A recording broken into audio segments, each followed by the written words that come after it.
makes at least $5 million. So I mean, you'd be dumb not to give him a pay raise, give him bump him up to like an assistant. But he is so valuable, and I mean, I don't even want to know who they're going to lose. I heard they might lose Ramon Foster, and Gilbert's probably gone, and the reason why you could get rid of those guys and keep on moving is because of money. Yeah, basically. Yeah. The backups have been Filer, and those guys have been good, and I'm sure they'll draft to replace them. Yeah. Crazy. Oh man. Yeah, fun off season. It's going to be an interesting off season, yeah. And we were talking before this. Has the window closed, or is the window closing? What is Ben going to be like? Because this year, I think he was the leading. He had the most passing yards. Yeah, the most interceptions. And the most interceptions, which is probably part of the reason, because he had the most attempts. Which, percentage-wise, I don't know how different it is. I know Luck has a lot of interceptions. Some of those gunslingers tend to throw a higher percentage of them, but I mean, yeah, it's you take a little bit of risk. That I was looking at something too. I think he had in 3 of the games, maybe 4, he had 10 interceptions in them, and then the rest were like all spread out throughout the year. So it was like in a big chunk of games, he had like 3 interceptions in 2 games and 2 interceptions in 2 games, and the rest were like 1 here and there, which isn't that big a deal. But at least depending when it is. The problem with with Ben's interceptions and Connor's fumbles and Stephen Ridley's fumbles. Yeah, they never got the ball back. And let's not forget Xavier freaking Grimble single-handedly losing that Denver game. He had to be a macho man and try to run over a guy instead of scoring a stupid touchdown. They ran that same play today too. When I saw Xavier Grimble caught the ball, I was like, what is he still doing on this team? That was the exact same play. It was another great call. He was wide open. I'm like, boy, look what happens when you run a play action. Guys get wide open. Imagine that. Yeah, man, it's definitely been the season of what ifs, and that's why. Yeah, exactly. I get together. I'm out in California, so I'm far away from Pittsburgh, but I get together with my parents and brother and in-laws and all that, and watch the games every weekend. And we were talking after the Steelers won, and we were relying on the Browns to go handle business against the Ravens. And he said, if they don't do this, we can only look at ourselves and talk about the what ifs. I mean, there were bad calls by the referees, and there were all these other things, but ultimately, would I be scared of playing the Ravens in the playoffs? Absolutely not. But they went out, with less talent, I would say definitively, than the Steelers, but they went out and executed and handled their business in the last 7 weeks of the season, and we didn't. No letdowns for the Ravens, that's for sure.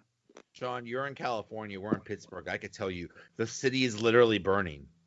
I bet. There's a fire on the Fort Pitt Bridge. They shut it down. I bet, man. I feel like even though I'm across the country, I keep a pretty good pulse on what's going on out there through Twitter, and I can sense the devastation. It's a dumpster fire right now. Exactly. Literal dumpster fire. People say, well, last year they were 13-3, and this year they did so terrible. And Mark, I don't know if you follow Adam Crowley. I mean, he basically called this. He basically said, listen, it's regression to the mean. They're not going to get – they were very lucky last year. Very lucky. All of those things that didn't happen this year happened last year. Those last-minute drives, Boswell was perfect, so they would end up in game-winning field goals. This year, those last-minute drives ended up in missed field goals. Although he was more over the top bad this year than he was good last year, if you ask me. But that's essentially what it is. I mean, all he had to do was make half of the field goals that he missed. He directly cost them 1.5 wins. He directly cost them that he had a chance to win the Cleveland game, the first Cleveland game, then a tie, and he had a chance to win the Oakland game. That's it. That's That's the difference right there. They're in the playoffs if he makes one of those. San Diego, I think he missed a field goal on an extra point or two, and that made them go for 2 on the 2-point conversion an extra that point they may not have. And so it's crazy. And the other thing that I wanted to bring up that I didn't earlier about, I don't know if this is a Tomlin thing or what, but I saw stuff on Twitter this morning with Bud Dupree showing up wearing a burnt orange shirt, and someone asked him about it, and he said this is to support the Browns. And you have Antonio Brown posting his jerseys on Twitter with an S at the end for Browns, and I just I feel like that has to go back on Tom, and I don't see the top tier teams, and I hate to always revert back to the Patriots because I hate the Patriots, but you don't see those guys doing. I mean, they're singularly focused on going out and winning their game, and it was almost like the Steelers just assumed, okay, we're going to roll over the Bengals. It's all about the Browns and the Ravens, and they damn near lost, and the Browns and the Ravens would have been a moot point. Oh yeah, can you imagine if the Browns win and the Steelers ended up losing that game? Oh my goodness, that would have been amazing. That would have been that might have actually been like Tomlin's See, that's why I'm would have.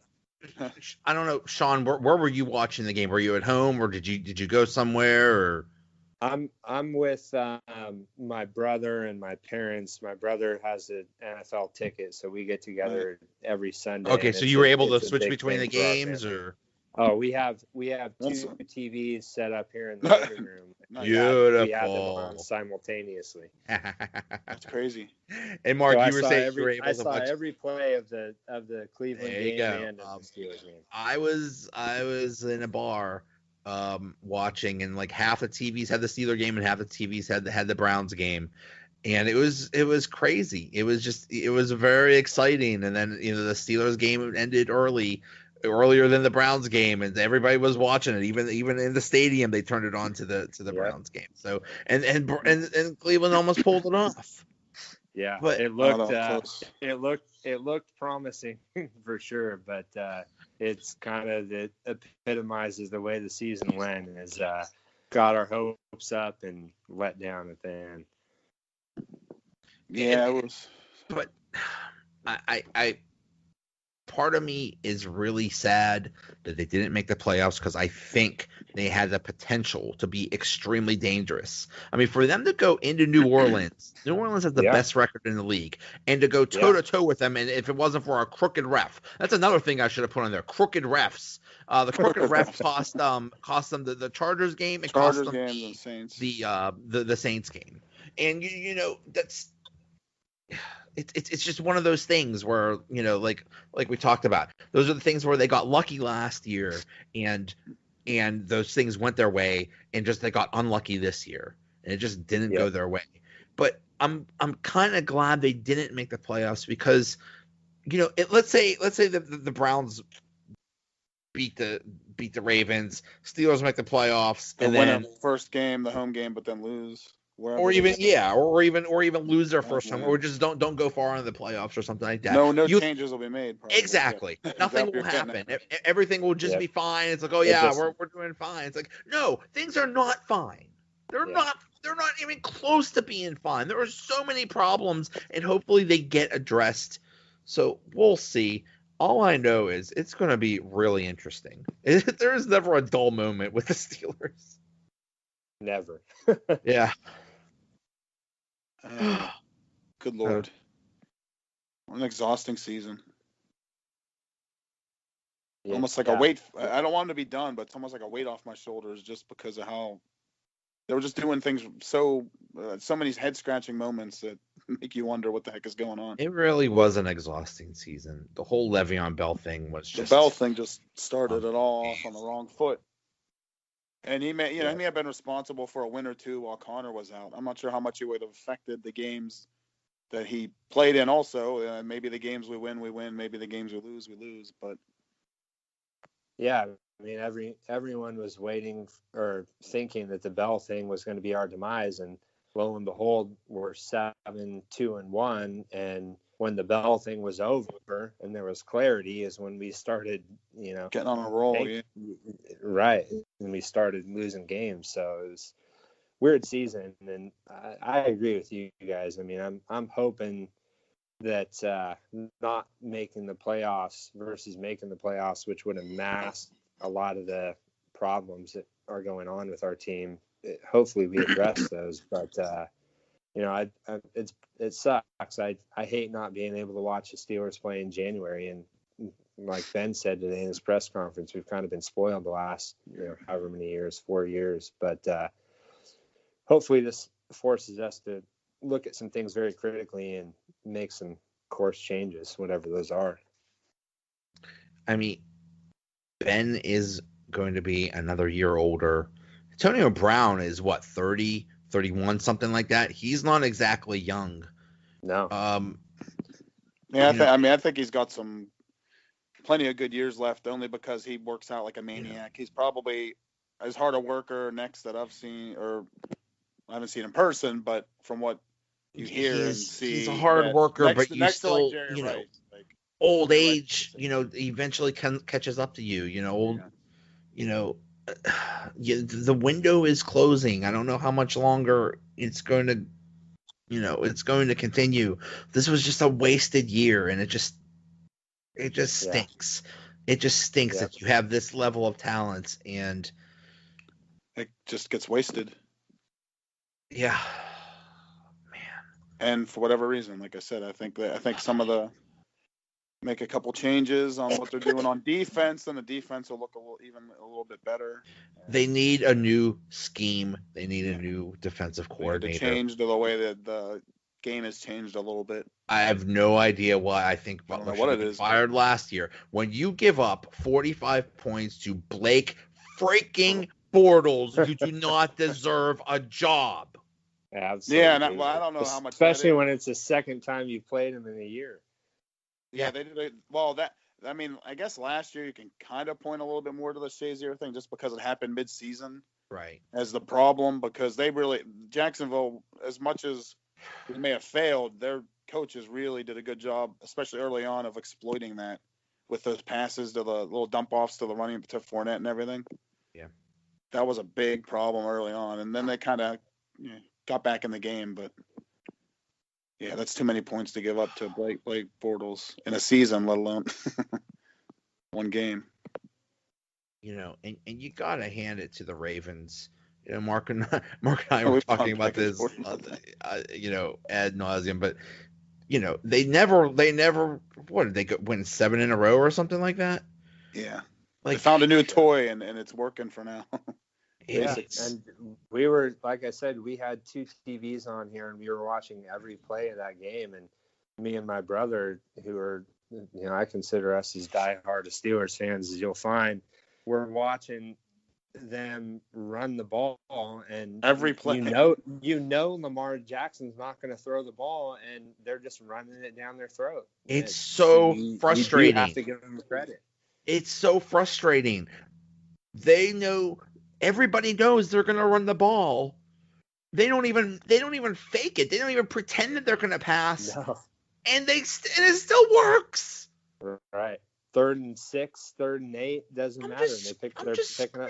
At the TV, like, how do you not stop this? You know he's going to run. What are you doing? That game came down to a missed field goal by the Browns too. Yeah. At the end of the half, they missed that, and that's a scary thing. I mean, maybe Lamar Jackson might be, the quarterback of the future for the Ravens. Maybe he'll be a star. Baker Mayfield definitely looks like a star. The Browns are. Browns are a problem. They're going to be dangerous next year. I'll tell you what. And maybe this is just being a little bit of butthurt on my end, but I'm more scared of the Browns next year than I am the Ravens. Oh yeah, I'll tell you that. There's potential for that. At least I can see that. Why? I mean. There'll be more tape on it. People will be adjusted to him and stuff. So maybe we'll see if he has a sophomore slump. But he's going to be pretty good and have a long career of driving the Steelers nuts probably. And remember, we've talked about this in previous podcasts. When you have a rookie quarterback that's on his rookie contract, that gives you the money to spend on other things. Yeah. Because you're not paying that 25-30 million dollars a year for a quarterback. Yeah. So like the Rams are for now with Gurley. right.